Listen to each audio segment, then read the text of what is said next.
Alright guys, what's going on? I've got the 6th war of Season 19 here, and today my alliance is going to be facing an alliance with an Asian tag, but their name is Old Driver. So, this wasn't exactly an even matchup. According to war rating, it was. I think they actually have a higher war rating than us, but, they finished in Platinum 1 last season. So I'm going to go ahead, and what I'm going to do as requested in the last video is I'm going to spectate the map, and I'm going to try to do a better job of explaining whether or not I think placement is good and why. So the first thing I notice here, I'm looking around, everything looks pretty normal, but I did see 2 Voids, and I see 2 Nick Furies and 2 Korgs just right off the bat. So at this point I know that their diversity is not great. Here I see a second Killmonger when I move up into section 2. And now I see a second Nova. And I saw 2 Dormammus as well. Once we move up a little bit to the mini bosses, I'm just gonna see a bunch more dupes. So basically what these guys did, and it's a strategy that some alliances use, when you're not reaching for the very top, is they just completely forego diversity points in hopes that the other team won't be able to clear their map. So that's a little bit of a gamble, but it does work sometimes. So that's fine. We're going to be starting off on path 1 here. This is going to be a Korg on Arc Overload and Vigorous Assault. There was a little bit of discussion before this about whether or not I would remove dexterity for this fight. I was told I didn't have to, but I decided to anyway. And I do think that this is good placement. Korg is somebody who a lot of times you're block baiting heavy attacks from. So I do think that this placement makes sense. And with him being a stubborn defender, it just makes it more annoying. So what I'm going to try to do here is stay close to him, and there he basically threw the special 1 into my block, and I tried to dex out of the last hit. Another thing I noticed here, and I don't think this was the case in the off season, but removing dexterity doesn't negate stubborn anymore, which is kind of crazy. So he's still going indestructible. I'm going to go ahead and use my special 2 here, remove his rock shield completely, lock in my spores, and then here he is unblockable again and now indestructible.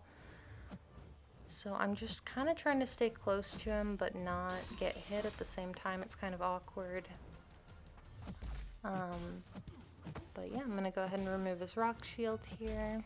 A lot of times I'll finish with a light attack with Omega Red if I'm trying to build up spores, because there's less distance on it, and so it's easier to stay close to the opponent.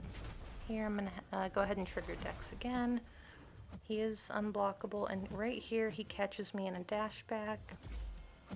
That's fine, he's not unblockable anymore. I'm going to throw my special 3 for adrenaline healing, and this will pretty much end the fight. And if it doesn't, you know, I'll get a little bit of extra healing as well. But it does. So, it's the end of that fight. I'm going to go ahead and I'm going to put dexterity back on. And I'm going to move into my second fight here. This is going to be a Nova. And this node is very easy. It does have masochism, but it's a very small masochism. It's only 5%. Like the buffet node on the old map, I think healed for like, it was a crazy amount. Like it was almost 50% of the defender's health. So, but for this, you can easily outdamage this masochism with anybody. So you can see there he just got his regen and it did pretty much nothing. So I'm gonna make a mistake here. I accidentally got to my special 2. I meant to power drain him there. So now what's going to happen is I'm basically in the corner and I'm trying to block hits to get to a special 1. There, I just barely get there, power drain him. He is indestructible right now, but I don't really care about that. Go ahead and remove that. get to my special 3. And I do have a couple points on in Mystic Dispersion as well. And with Dr. Doom, once you throw the special 3, with the Fury he gets, the fight's basically over in most cases. Sometimes you can get to a second special 3, but yeah, that just ended the fight. So you can see we took no hits there and we lost a pretty decent chunk of health. And then next up, I'm going to be taking this Rhino. This is going to be the Strike Counter Fury node, where you basically have a certain number of hits of each type of hit you can do before the defender starts gaining Furies. This node is not particularly hard, but for being the node that it is, this is actually pretty good placement. So the reason it's good placement is because if you let him get Furies on him, or if you let him get Furies on himself, and he goes unblockable, which, you know, he does quite a bit, you could just get absolutely destroyed. So what I like to do with Rhino is I like to get him against his wall, because a lot of times the AI will counter you with a light attack instead of a medium dash attack, and when that happens, he won't go unblockable. So I'm going to go ahead, I'm going to use my special 2 here, and I'm just going to stand close to him, and you can just see huge chunks of his health coming off, and I'm literally just going to block hit him to death, and with 26 spores he just dies. So far so good. And then I actually only have one other fight this war. Here I'm going to speed this up. I'm just taxi cabbing Legacy to a couple fights. So this was Korg on node 23. He went ahead and took that. That's good placement. This is Iron Man Infinity War, an EMP modification. He's going to take this as well. I don't really know if that's good placement or not.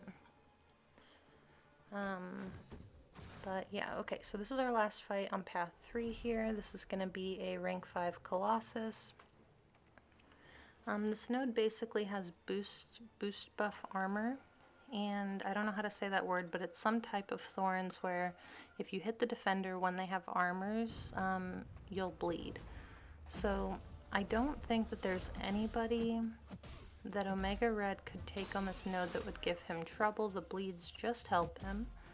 You can see that I'm literally just regenning from the bleed, and it's just increasing my damage.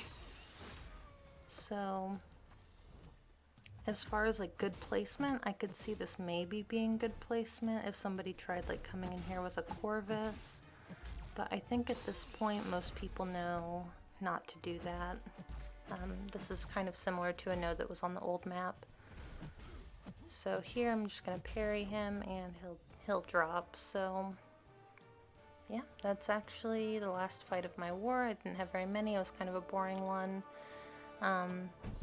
We did end up winning this war. The other team, their diversity was very low. I think it was around like 120. And they obviously died quite a bit. And then they left 3 defenders up. So they got stuck on a mini boss that blocked off 2 more mini bosses. And they just couldn't get through in one battle group. So overall, this is the halfway point for the season. I'm going to upload my stats tomorrow, and I'll discuss it like a little bit further at that point. But I do think that it's interesting being in 4 Loki, because in Savage Squad there would be alliances we would face, and it would be like an even matchup. Like obviously sometimes we'd get a mismatch, but overall we faced a lot of even matchups. In 4 Loki, it seems like it's either all or nothing. Like either we're facing the very top, or we're facing somebody who is just kind of a blowout. And I know that a lot of that has to do with the new map, but and I'm assuming that'll even out a little bit after this season. So the last thing I have here is a featured 5-star crystal. This is a really good featured 5-star. I'm not opening very many of them though, because I'm looking for Aegon and he's not in here. But I do have quite a few champions in here. I have 2 that are max sig, a couple who I don't have at all that are older champions. And then obviously the featured champions, there are some good ones in here. So, alright, so we pulled a Medusa. And this is actually a first time awakening on Medusa, which is awesome. She's a very good champion. Might rank 5 for now. But anyway, thank you guys for watching, and I'll see you in the next one.